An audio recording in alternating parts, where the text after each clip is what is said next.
Good evening, ladies and gentlemen.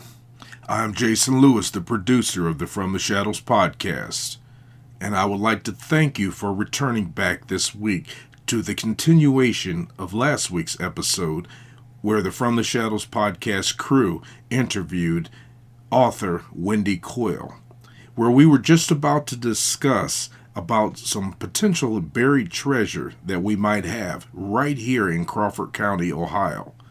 So without any more delay, I would like to return you to this interview already in progress.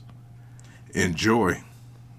Because obviously this is where, the judge and I were born and raised and still live. I mean, not to mention these outsiders, Alicia and Jason. But hey, I live here too. Well, but we were born. I mean, and I'd never heard anything about the treasure. So I stopped in on the way and dug the thing up and took it for myself. So there is a football team called the Canton Little Giants, but I don't think they're in Ohio. They're in Illinois. Oh, okay. Probably different giants. Different, we'll say. The little giants. So very famous. Okay, so let's hear, because now by the time we share this podcast, it'll come out Friday. Yes. We'll have a big head start on everybody listening. So that's amazing. Yes. So I'm going to give you some of the clues to get you started. Okay. All right. Okay. So if you remember, I was talking about the book, and I said that a lot of times when I'm working on a tale, obviously I want to know about the treasure, how much it's worth, all this and that. But several times, another story starts to emerge that is almost, if not more fascinating than the treasure tale itself. So for your treasure here in your county, the side story that started to emerge makes for it to be one of the spookiest treasure tales that I have researched. Ooh. Nice. So I'm going to go ahead and reveal the location of the treasure. However, do not run off with your metal detectors and leave me sitting here. So the treasure is supposedly at the location of Seacam Park. Seacam Park, out on 19. Yeah, on 19. Just, would it be west of 602? Maybe, yeah. That's where Seacam Park is. It's close to Hecker Woods. Yeah, close to Hecker Woods.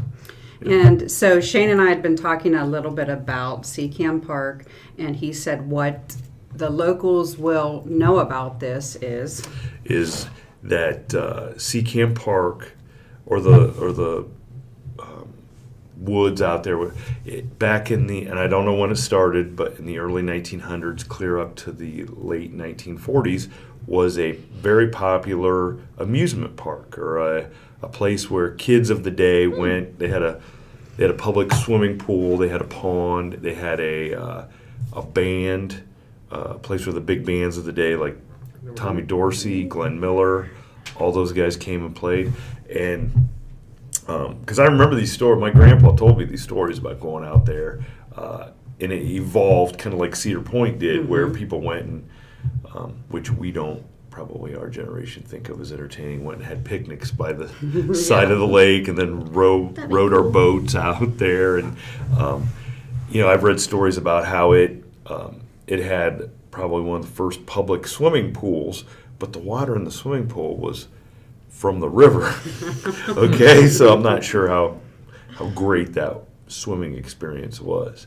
But like my grandpa would tell me, right here over our shoulder where we're broadcasting from the studio is the square, and the square here in Bucyrus they called it the interurban, and it would go from the square and had a stop right out there in front of the property so people could. Was there an old roller coaster out there? There's an old roller coaster there, a wooden roller coaster. So like Cedar Point, it evolved into a place for people to picnic and swim and row their boats and listen to Tommy Dorsey and I think there was a roller coaster. Is there a carousel? There might have been a carousel. I don't know if there was a Ferris wheel or not, but there was different rides and games. And I know people up into the 70s said you could still catch glimpses of the skeleton of the roller coaster. Now it wasn't like the big ones up at Cedar Point. It was probably Right. probably like the Wildcat up at Cedar Point. It's the self-contained roller coaster. But so it's for the younger generation, our kids, they have no idea. They are probably not even. But for people of our generation that grew up listening to our parents and grandparents tell stories about it. Yeah, I remember my mom told me about it when she went there. She was a little kid. Because my mom was born in '47, so she would have probably been there at the tail end. And my grandpa would have gone there before World War II. Right. And just it was the place to hang out. So when Wendy revealed to me that there was a buried treasure, all of a sudden I thought, man, how cool is this? In fact, I said, I know nothing about the treasure story, so I have not been out there looking. I said to her, how many people do you think were standing in line to get on the roller coaster standing over top of the treasure? How cool would that be to think about that? So let's talk about why you think there's a treasure out there. Okay. One thing about the amusement park and its name. This is kind of where our story takes off. So the name is Seacam Park. Well, when the amusement park really took off, they held this contest, and they're like, we need a really cool name. I don't know what they were calling it before, the park, the picnic grounds. So we need a cool name for this park. Well, somebody submitted the name Seacam, and the reason that they wanted it to be named Seacam is because there was believed to be a lost Wyandotte Indian village there. Okay, and the village was named Seacam. There is no translation that anybody's aware of to what that means in their language. However, it's just important to know that that's where the village was. The treasure tale really takes off in 1897, and these two gentlemen, one was named General Finley, the other was Dr. Moorhead from OSU. He was an archaeologist. Finley was a local researcher, and he was known known to know the back history all the way to the Native Americans.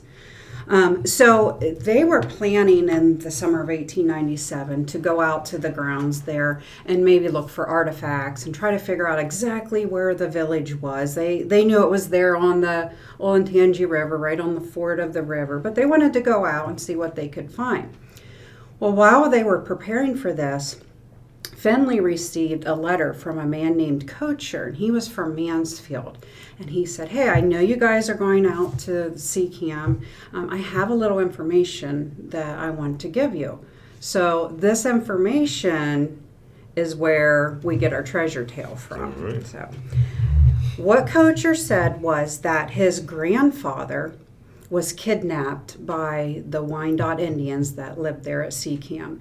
And while he was there, he would listen to the natives tell stories. And a story that they loved to tell happened in the early 1700s, where these two French traders came down through and stopped at the village. So the traders, they were from the Great Lakes area, and they were on their way to New Orleans.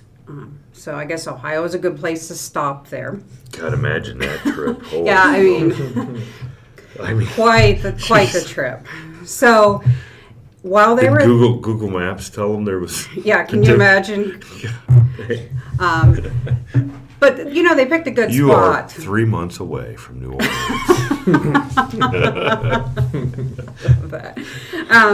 So they asked if they could stay there in the village a couple days because they noticed what fertile hunting grounds that we have there, and so they said sure.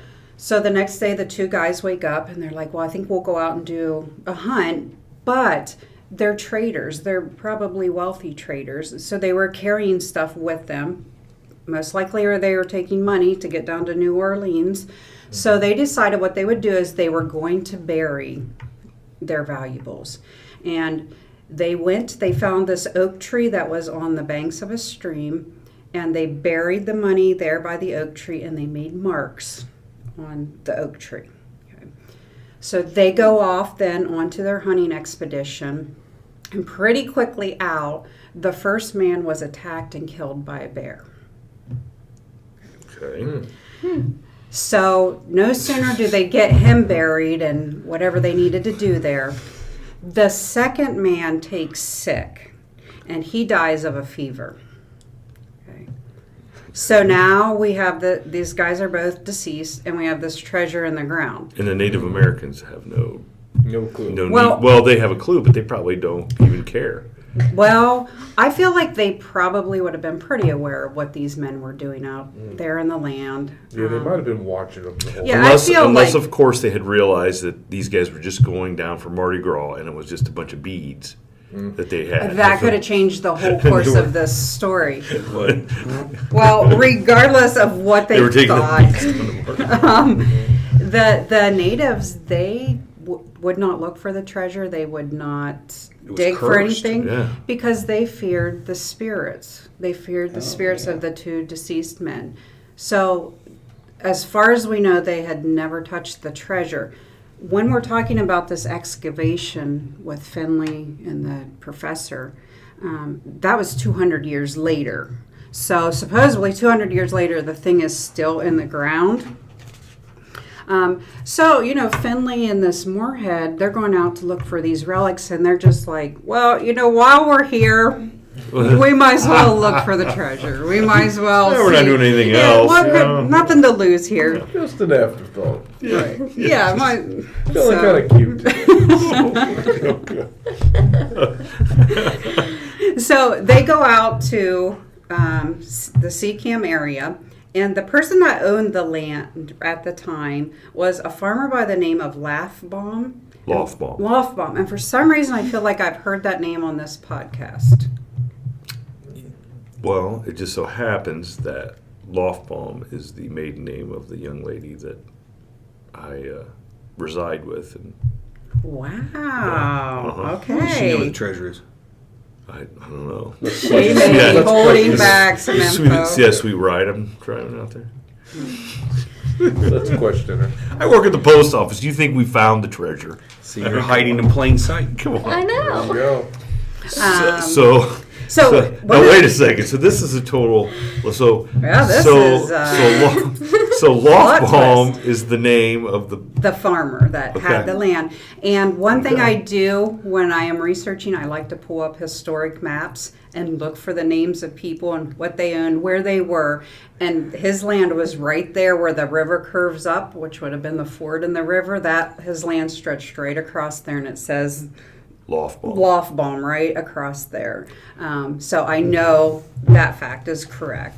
Well, Okay, they then. get out there, and so they're talking about the village, of course, but of course they get around to the treasure, and they ask this farmer, they're like, do you know anything about this? There's an oak tree, there's a stream. Well, he says, you know what? I remember that oak tree. I remember strange markings, but I'll be darned if I didn't cut it down years and years ago. As for the stream, yes, there was a stream that went through my property, but it has since dried up. So do you remember at the beginning I told you There's always something. there is always, you're just about there. You're just almost to the treasure, and then The it's a clues are no-go. gone. Yeah. Usually there's a deathbed confession. That didn't happen in this story, but we were almost there. We almost got to the treasure. So the guys did not find any kind of treasure, but in their notes they did find, and I'm going to read it, a bushel of sharpened flint. So I'm thinking it was a stockpile of arrowheads, which proved that is most likely where the village was. They were right all along. So in one way they succeeded on their expedition, and another way they didn't find the treasure. As a side note, let's look this up on Seacam Park. The swimming pool was the largest swimming pool east of the Mississippi and could hold an estimated 1,200 swimmers. Holy cow. That's a big And it was pool. all river water. Yeah, it says the walls of the pool still exist. However, the woods have grown over where it originally sat. The roller coaster that was there, are you ready for this? Cost an estimated, they bought it from a park up in Cleveland. It was called the Pippin. The Pippin was bought from Lunar Park in Cleveland, Ohio. Not that part. It was the roughest ride. It was made of all wood and reportedly cost $150,000 to build. Now back then, $150,000 would have been more than the treasure that was probably buried there. So when they went out there to do this research, the park was not yet established? No, so they went in 1897. The beginnings of the park, which it was, started off as the picnic area, is listed as 1899. Right. So there's just a few years there. So old man Lofbaum found the treasure and started the park, and the proceeds built like how do you just go ahead and build the biggest swimming pool east of the Mississippi and then buy a roller coaster that It costs $150,000. I mean, because you think about $150,000 today is a lot of money. It really is. But in so let's see when that roller coaster. The roller coaster was 1930. The Pippin roller coaster became a new addition to the park. So 30 years into the park. Is So when you're it went talking. up. So in 1930, I'm gonna look what it is up. the real dollar value of $150,000? It had been $1 million. It'd That'd be more than that. be more than that. I think old man Lofbaum found the treasure. Well, the story said that in today's version of the story, it is 100 pounds of gold that's supposedly buried. That was buried by the oak tree. I didn't find that in my research. It's just part of the And I tale. looked Part of at the lore. and I looked that up, and how much did I say that would Yeah, be worth? you- Like $22 million. Enough to build a roller coaster. So the today's dollar equivalent of $150,000 in 1930 would be $2.3 million. That's a lot. That's a lot of roller coaster right there. Yeah, it is. So they did actually. So they searched for the treasure, Well, they or as while best they they were could. at As it, best yeah. they could. Yeah. And so you're saying is that the lore is the It's treasure still that out is there is 100 pounds of Of gold. gold, 100 pounds of gold. And I don't know where that came from because in the original letter that the coachard wrote about his grandfather, he didn't disclose what was buried there, but it was valuables. And so somehow now we've taken that and said, well, it's 100 pounds of gold. That's what it was. I don't know where that has come from. Well, 100 pounds of gold It's a lot of would be a gold. lot of gold. Imagine traveling. with that. In the city of, well, it's not a city, the town of Minerva, the biggest Ohio treasure is of 2 French soldiers and their lost gold. And I am wondering if pieces and parts of those stories have merged together. The French gold story is in this book. It's worth the most of all the treasures that I write about. But it was interesting to me that they were 2 Frenchmen. They buried the money. They made markings on a tree. And now it's turned into gold. So I'm wondering you how wonder that- if those guys along the way were stashing gold stuff along the way. along the way. that could be. It could be the same French guys, because that would be coming if you were following the river. I think it might have been different though, because I think these French guys, it was early 1700s. The French guys that stopped at Minerva to stash their treasure was 1795. So okay. that part of the story is okay, but there's just some pieces that are very similar, and I'm like, But well, just to think that somewhere in Crawford County there may be even 5 pounds of gold buried. even a few coins would be amazing, just Yeah. to say, that really did happen. But Well, I'm sure in Crawford County there's a lot of things buried that people don't know are there. Are we just talking about gold, or are we talking about? I could dig up my own treasure story when I was Both. So this is a treasure story for you that you might want to put in your book. You scoff, you it's scoff. too late. The book is written. A new book. part New 2. one. Part two. Part 2. When I was a kid, I had the G.I. Joe with the Kung Fu With the grip. Kung Fu grip. But I also Oh, he my. was special edition. You pull a string on his back, and he would say things like, "I have a mission for you." So my brother and I, being the idiots that we were, we dropped him in the toilet. He was not a frog man, it turns out. The tiny old man had to rescue him. So This tiny So- old man ahead of your time. the thing is, the toilet water might have actually been cleaner than the pool water at Sea Camp Park. Exactly. But anyway, so it changed the only thing it sounded like was, "I want a hamburger." So that's what it's like. So that's all we'd say, "I want a hamburger," which obviously wasn't one of his original voice commands. So this was back, I was living on Pfeiffer Dairy Farm. on Schaefer Road. So we're talking Pig's Alley. Yeah, it's right by Pig's Alley. Nobody's going back to Pig's So- Alley after that last Take her episode. After the last episode. So anyway, at this time I'd have been like 7 years old, and I'd heard about time capsules and things like that. So I took Joe, and I wrapped him up. Hamburger Joe. Real good, Hamburger Joe. Right. And I wrapped him up really good. And I had one of those little kids' fishing tackle boxes that were solid metal. Yeah. And so I put Joe in there. He was wrapped up like a mummy. And I, tackled him up. And then I dug a hole. And I buried him in there thinking, someday I'm going to dig Joe up. Well, then a couple years later, my parents bought a house. We moved. And the house has since been torn down. But G.I. Joe. Yeah, but Is I there. know Working under the how soil. I know how adverse you are to manual labor. That hole's probably like 5 inches deep. I mean, seriously, somebody. Awesome. No, a good rain would. The thing is, because it was, I put it by our mailbox at the time. So I dug down. I mean, there's He's posts given there. some very No, it was in there. specific Yeah, it's very specific. Now the mailbox is gone, the house is gone, but the drive is still there.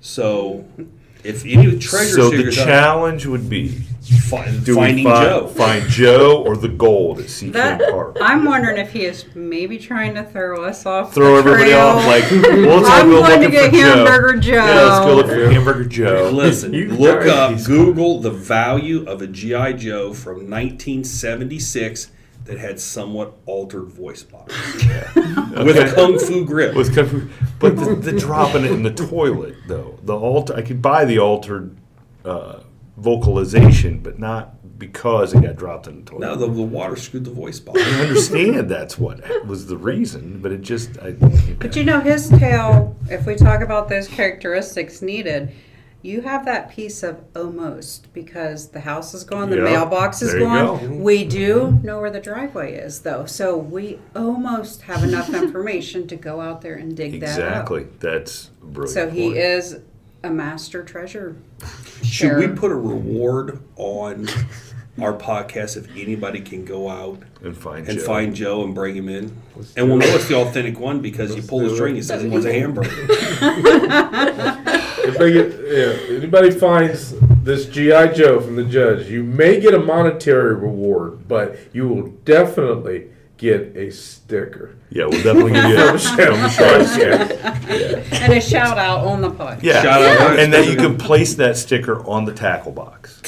That'll be a perfect place for the tackle.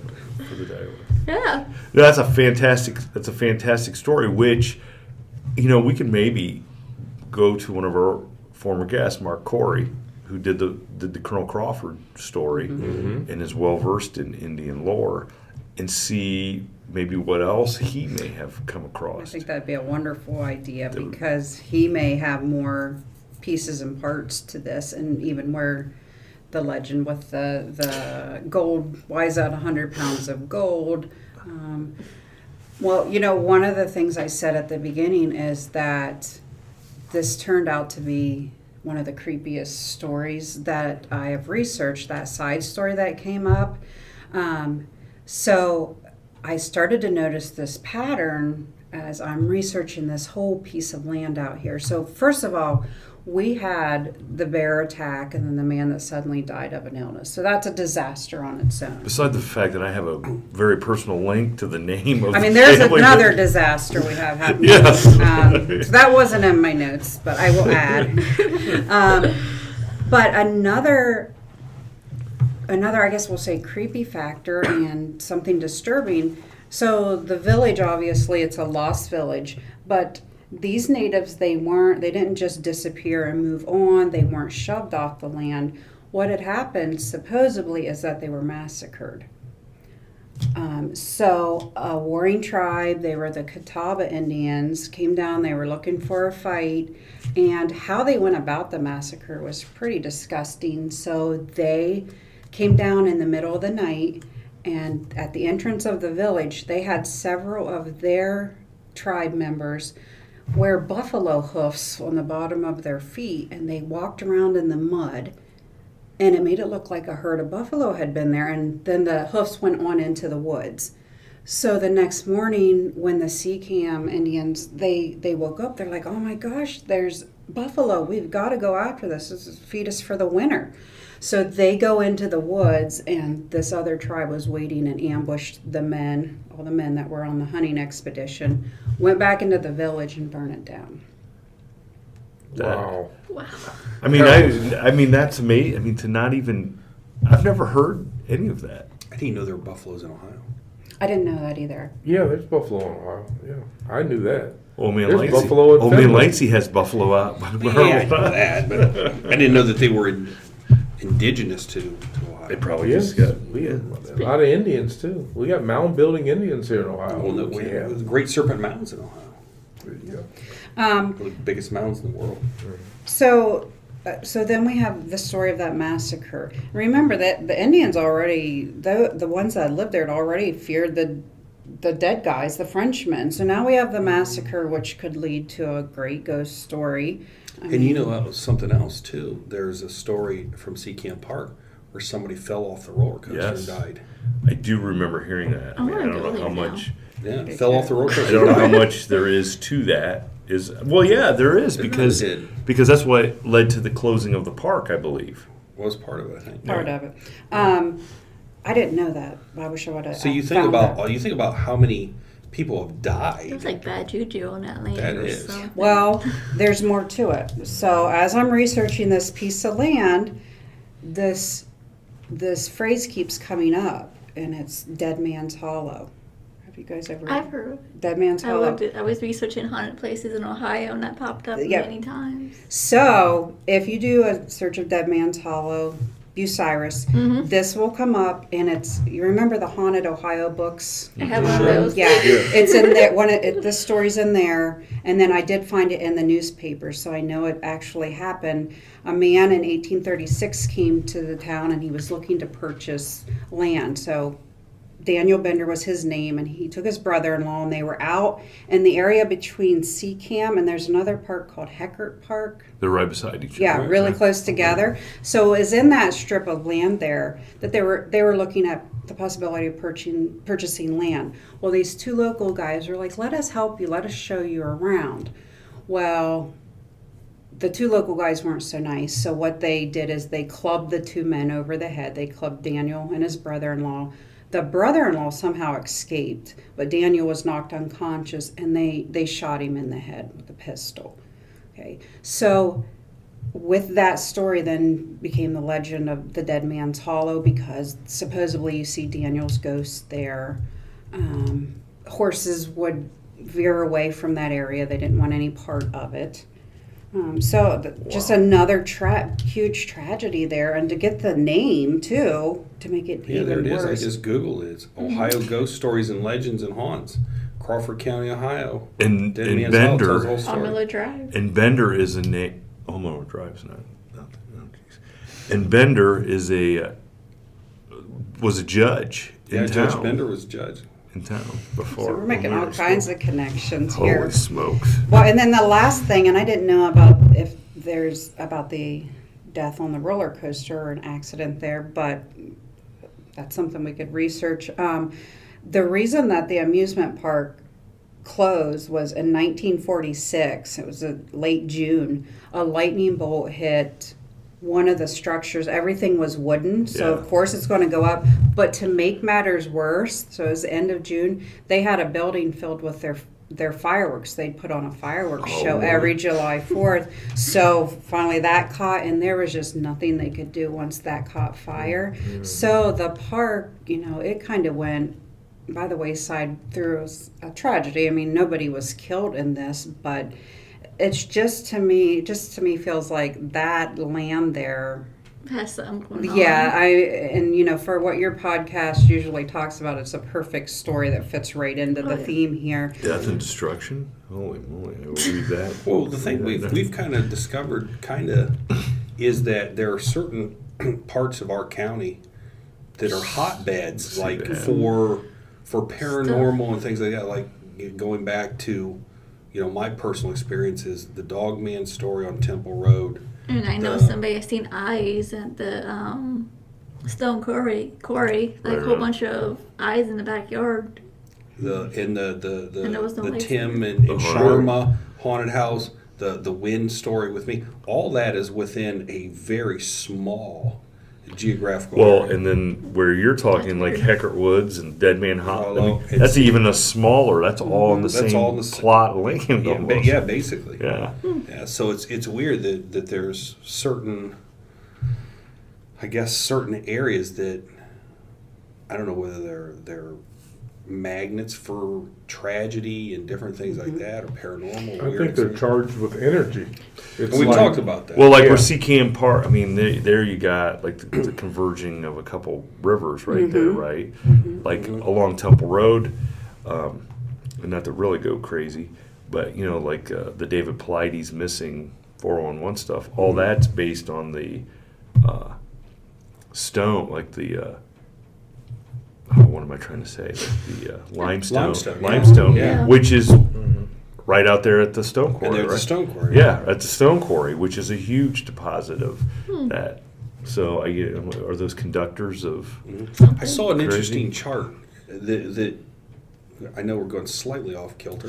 I saw this interesting we're just chart giving her new about book ideas. all the like missing people. Like they Yeah. put like all the missing people in the United States, and it just so and then they overlaid that with all the underground caves Yeah, throughout the country, and they all match up. The pattern of missing people matches up with the pattern of underground caves. which also just happens to be the majority of the underground caves to be contained in national parks, Yes. That we which may or may not be the underground a railroad. backstory to the From the Shadows. I guess Volume that- 1 And through the 5. last thing to interject is, remember around here they also had part of the Underground Railroad historically was around here too. So They found a tunnel over the library. Yeah. They want to take me down and walk me through it. Oh, really? So you have another story you want to share with us today? that- Well, I wanted to point out one more thing about this piece and these Yeah. patterns that are emerging over there in that certain area. It took me, I got all the way through the research, started just reviewing it a couple times, and I'm like, I started to look at the dates of some of these things. The amusement park was 1946. The Daniel Bender Dead Man's Hollow was 1836. The massacre was believed to be between the early 1800s and the mid 1800s. I'm not sure when the bear attack was, but if I look at the last three, it looks like every 100 years there is some kind of tragedy. So, as a caution for you guys, We got about 25 you good have, years. yeah, about 25 years to 25 get out years. there, get the treasure, and then get out of Get that away area. Or we could totally Yes. screw that timeline up and just make it a tragedy here in the next couple of years, and just Oh, we could go out there right now and just Timing. screw this whole The thing tragedy might be, well, I don't know. You have some clout. I was gonna say maybe the tragedy would be you'd be Hamburgers. arrested, but you might be able to work around that a little I bit. don't know. depends if we go before him or his brother. He's throwing the book at Yeah, me. he would. Yeah, well, what I wanted to then touch base on is the other books that you have done. Sure.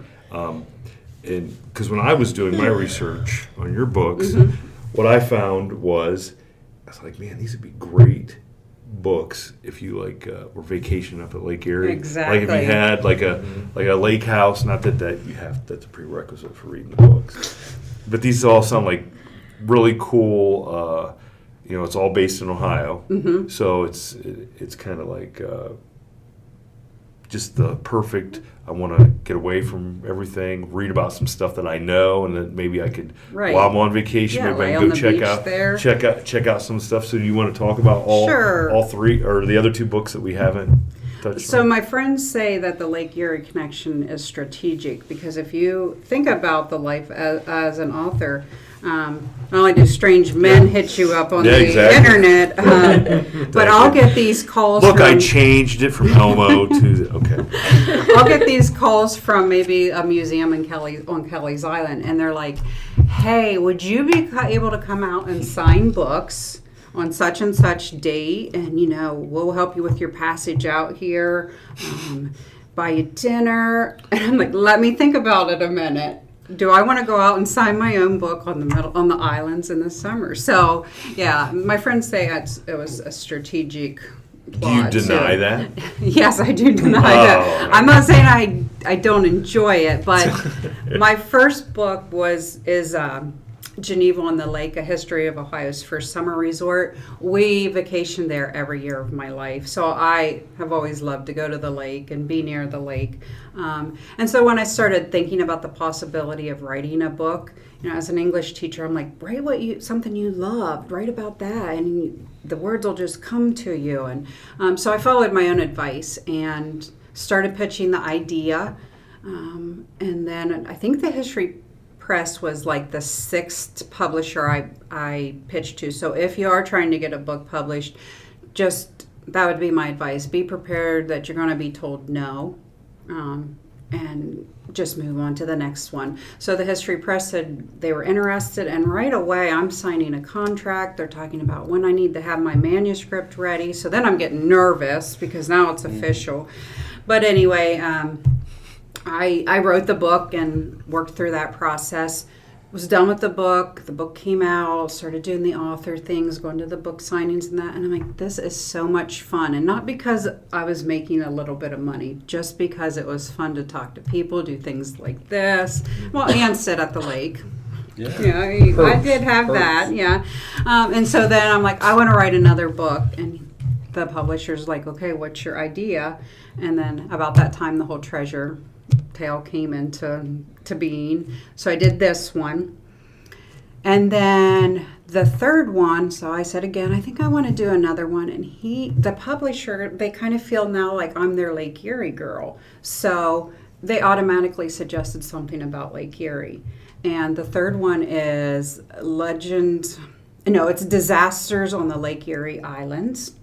So it is, centered on the islands and terrible things that happened there. So that is all 3 books. People ask me if I have a favorite. There's something I like about each one of them.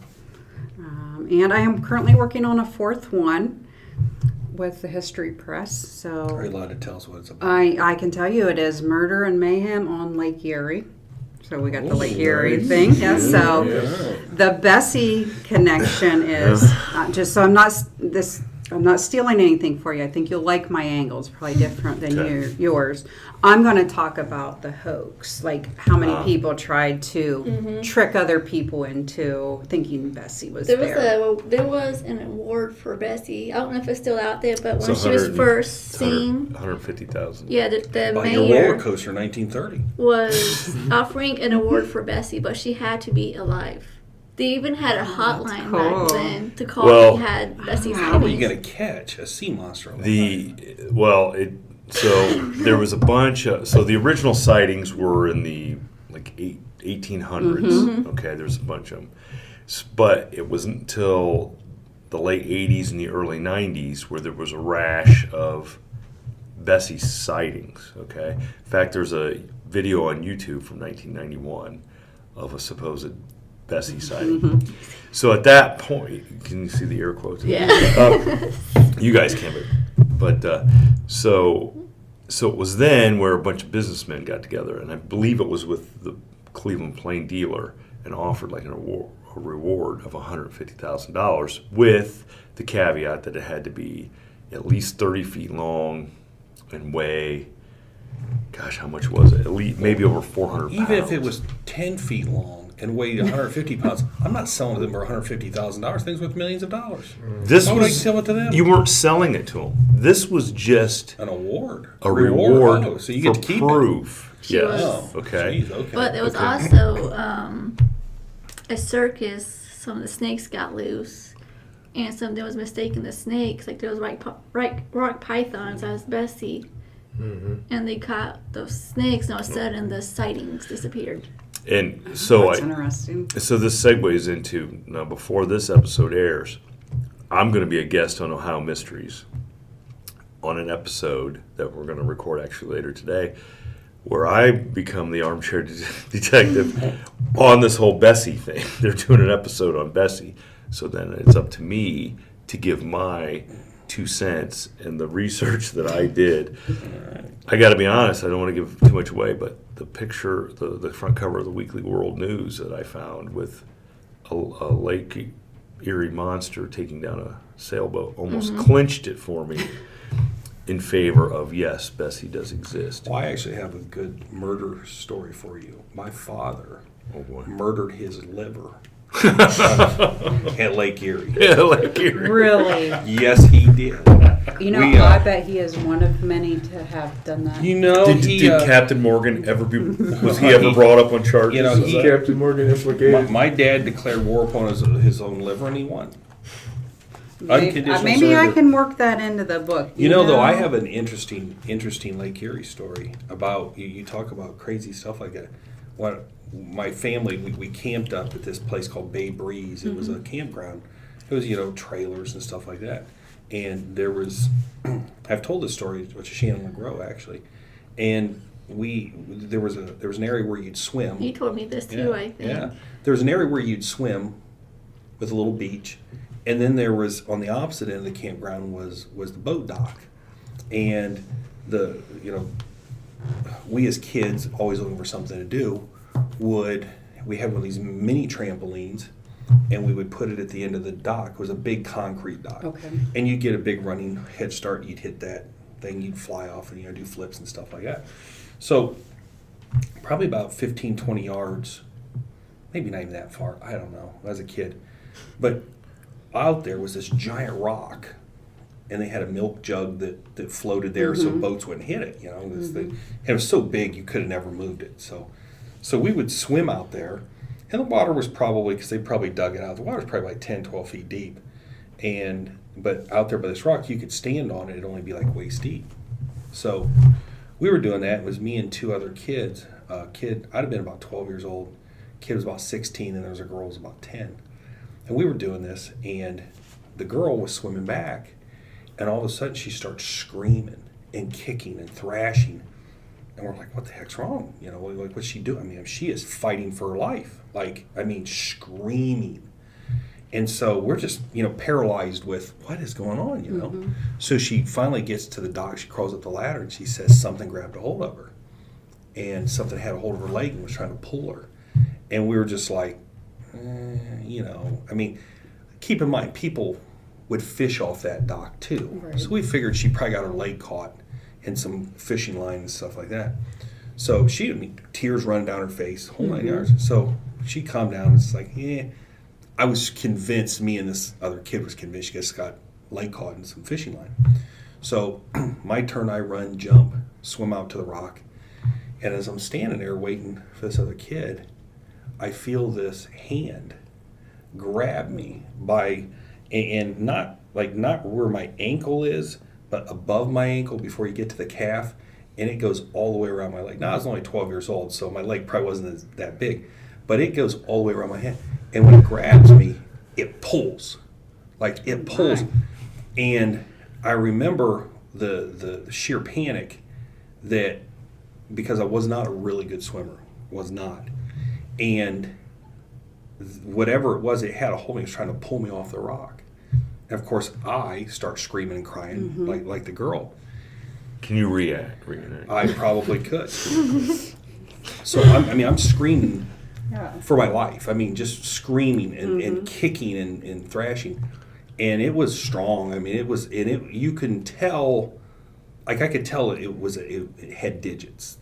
I'm not going to say it had 4 fingers, 5 fingers, Right. 6 fingers. I don't know, but you could tell that it had a firm grip. And I'm not going to say, because look, I was scared. I don't remember whether it was an amphibious hand. I can't tell you that. I don't know. But whatever it was, it had a hold of me, and I'm screaming, I'm kicking, and all of a sudden, it just lets go. It just lets go.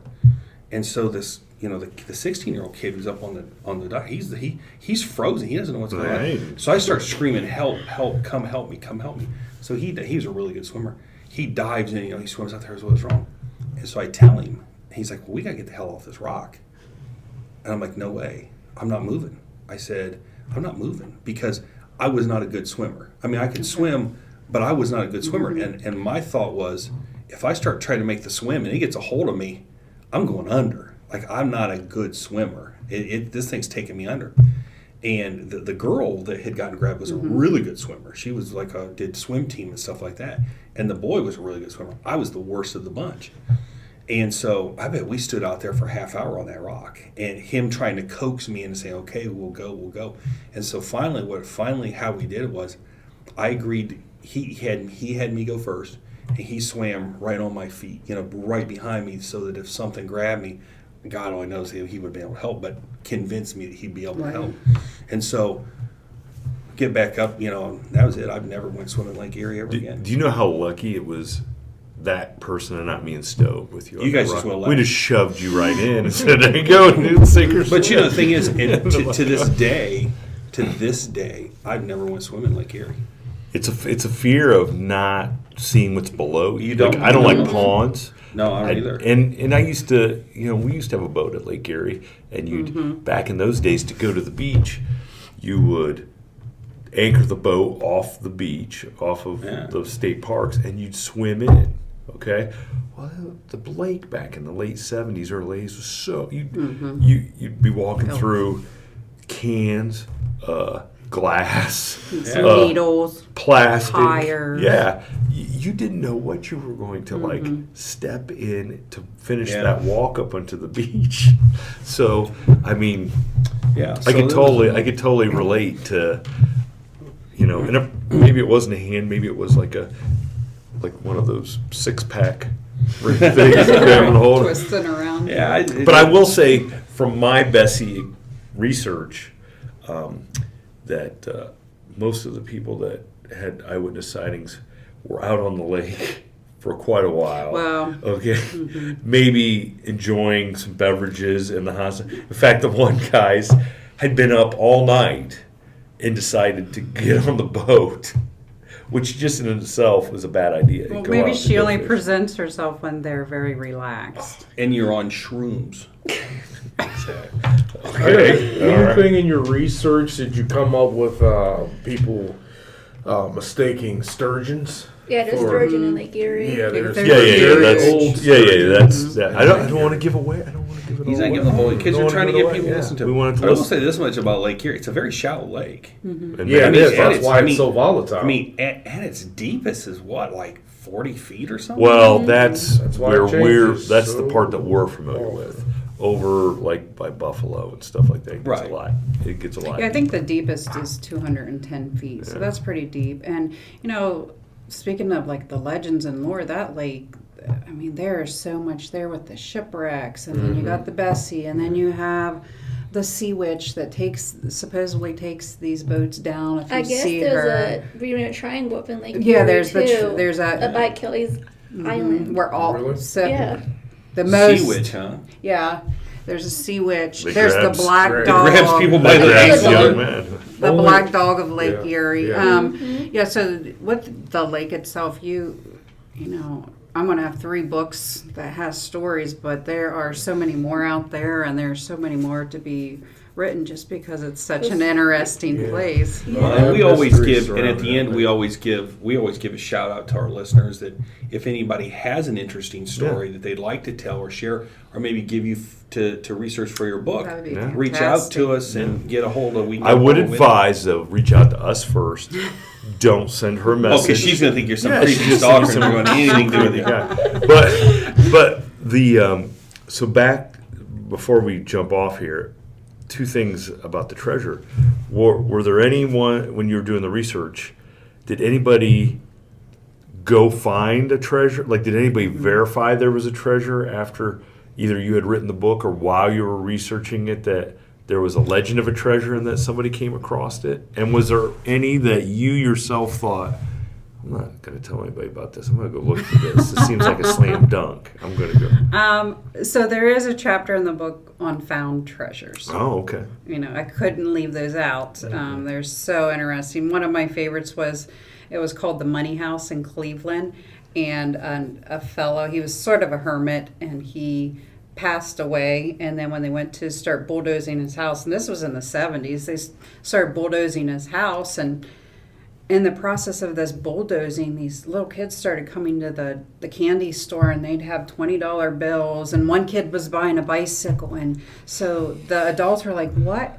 Where did you get this money? Well, here, as they were bulldozing the house, money was just falling out of the walls. Nice. Yeah, and so the construction men were putting it in the buckets, and after all this, and this is something you may be interested in, when they traced down who that money actually belongs to, it was actually would have went to his sister who was in the nursing home, but she was so close to death, she said she didn't care about it. So in the end, they were just allowed to have the money. And you can find footage of the Cleveland Money House on So here's an YouTube. interesting from Ohio law. So if you are going to inherit money from me, you have to survive me 30 days. Really? You have to survive me That's 30 days. interesting. And if I don't leave any heirs, the money, it's called escheat. Imagine that. It escheats to the state of Ohio. Mm-hmm. So technically, the state of Ohio had claimed that money. The fact that the state of Ohio let a bunch of money go shocks me. I mean, the kids enjoyed it. I bet So, they did. Yeah, and they talked about a single mother who had found money and paid all her bills. Like she found $3,000, and so it was interesting.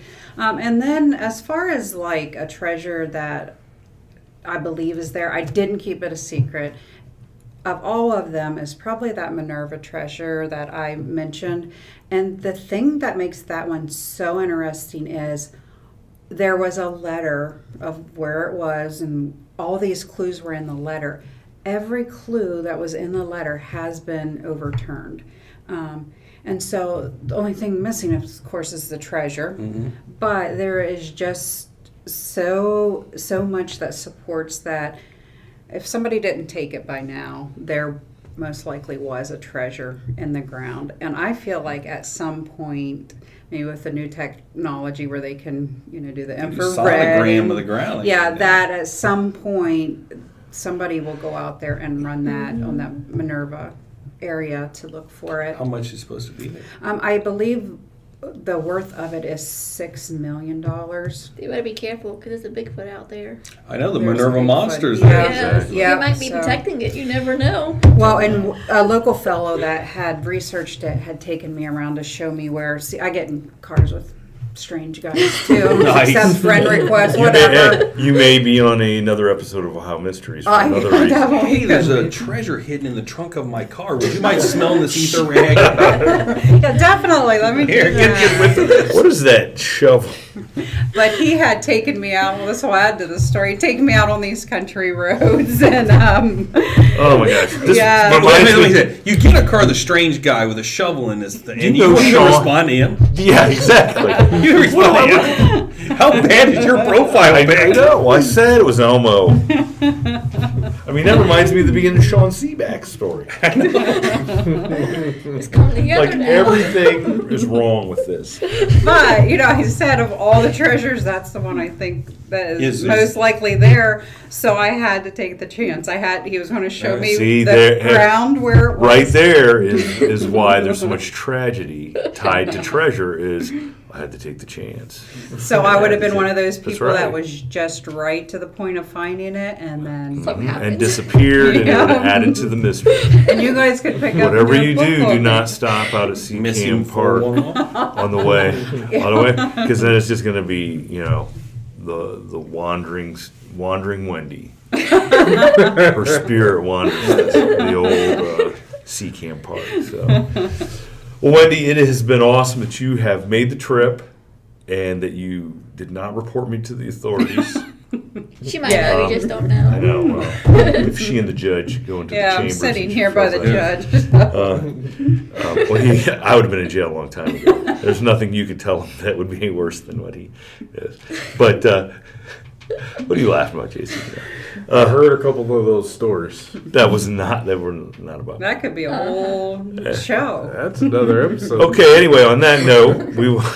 But hey, everybody, go out. Let's give the names of the books again, where we can find them, how to get a hold of you that isn't creepy, if they want to Okay. contact, right. and where you might be. Do you have any book Social signings media coming up or or our website, anything you want to Yeah. get out there. Go ahead and tell Sure. our listeners. So just so you know how to spell my name, my first name is Wendy, last name is Koile, Koile. I do have a website. It's wendykoile.com. However, I haven't been on there for a while, so I need to make sure it's still up and running. I'm not 100% sure on that. You can find the book on any of the online source, so Amazon, Barnes & Noble. And then the names of the books, the first one was Geneva on the Lake, A History of Ohio's First Summer Resort. The treasure one that I talked about today is Legend and Lost Treasure of Northern Ohio. And then the most recent was Disasters on the Lake Erie Islands. So they all should be in stock from the last time I have checked on some of those online stores. And then, you can contact the guys here and if you would like to share a story with me, or if you have a comment about one of the books you'd like to share, I'm all about talking to readers. So I would definitely be interested in that. And I'd also like to say thank you for having me on the podcast. It has been so much fun today. I feel I'm with a group of like-minded people. So, minus Shane. We've said this. I think we say this every show, but it's important that the genesis of this podcast was to find people who have like-minded, like experiences, who have a passion for this, to give them a chance to share their stories and let them know, hey, listen, nobody's going to think that you're crazy or anything like that. And we really enjoy hearing stories from people. So thank you again, Wendy, for coming on. And I am going to work really hard at trying to figure out a way I can go into the next book tour with you, Kelly's Island. Even if I just have to put the word Lake Erie on the back cover of the book, of the next book. Just look good at Kelly's Island. There's supposed to be a statue up there of Bessie. I think Put-in Bay, yeah. Yep. There's a restaurant with a sandwich named after it, too. Yeah. Are we back on Bessie? Well, we talked Tune about in Lake later. Erie. Shane Grove eats 3 sandwiches. Yeah. If you're listening to this podcast, then the Ohio Mysteries podcast will have already been out a week. So listen, after you get done listening to ours, go check out the Ohio Mysteries podcast, and you can find where I'm the armchair detective. You can find out where Wendy is the armchair detective on an episode. Future guest, William Haddix from the UFO Reporting Center. Yeah. He's going to be a guest. He has an episode on there. So it's kind of cool when we can bring all the Ohio people together and share some stories. Ohio is such a cool place because there's so much here. There's stories of lost treasure and legends, and there's so many haunted places in Ohio. Mm-hmm. And we have the Ohio Bigfoot, the Ohio Dog Man, we have the Minerva Monster, we have the Frog Man or the Lizard Man or whatever The it's Frog Man, we Frog Man have from- the Melon Heads, we have the Loveland Frog. We have the I Want a Hamburger G.I. Yeah, G.I. Joe. We got the We got hamburger, G.I. Joe. Kung Fu Grip. So Ohio, awesome place with our state parks and with our lakes and stuff like that. So. Yeah, that's And last but not least, we have the From the Shadows podcast. Yes. Yeah, Yes. there you go. There you go. And great author, Wendy Koile, Thank you. who is chronicling some of these great stories from the state of Ohio. So we know how hard that is. All of us trying to do some stuff like that. We know how hard it is Yes, to sit definitely. down and because the words just don't roll right off. No, onto the not page. usually. Some So- do and some, Right. Most don't. yeah. So thanks again, and we hope the listeners enjoyed this episode. And don't worry, we'll have already found the treasure by the time you. If we did already. So Thank you, Wendy. I All right, appreciate thank it. you. Yeah. Thanks. Bye. Ladies and gentlemen, a final word. Please visit us on our Facebook page, which is facebook.com/From the Shadows Podcast, and on our Instagram page at instagram.com/From the Shadows Podcast. You can visit our webpage at FromTheShadowsPodcast.GoDaddySites.com, or contribute to our Facebook discussion page called After the Shadows. and tweet us on our Twitter feed at twitter.com/podcast_from. Thank you for joining us, and we look forward to hearing from you all. Until next time, never shy away from the darkness or what may be lurking in the shadows. We are out.